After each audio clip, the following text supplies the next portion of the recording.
Okay, so the first thing we want to do is you want to take your steering column and you want to put it as far down as you can by pulling this lever and pulling it down. The second thing we want to do is apply our emergency brake. Okay, we want to turn the ignition switch to the on position. You do not need to start the vehicle at this time. Put the gear selector down into first. That gives us the room to remove the bezel. Now what we do is we gently grab the bezel and pull back until it unsnaps, just like that. Then run our finger along the edges and just pull gently back all the way around to the center right here. Once they've all popped, you take this lever again, pull this down just a little bit, and with one hand, pull back and lift up. Now we have access to our instrument panel cluster.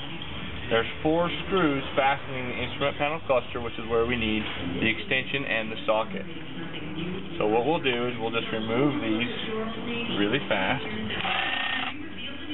Okay.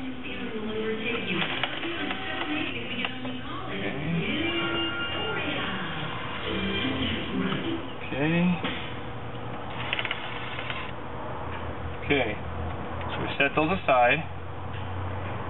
That's what they look like, 4 7mm screws.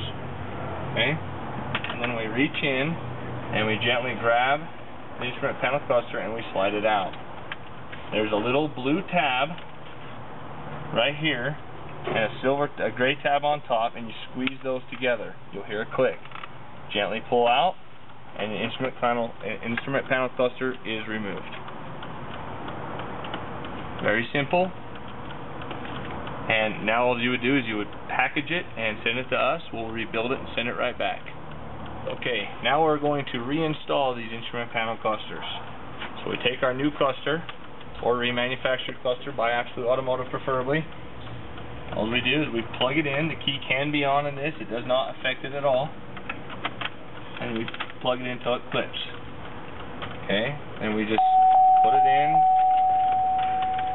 slide it into place. There's a groove on each, on the left side and the right side. You just got to make sure that this groove right here, and there's a similar one on the right side, slides into place, lines up your bolt holes. So now all we do is we take the screws and just screw them in nice and snug. Doesn't need to be very tight.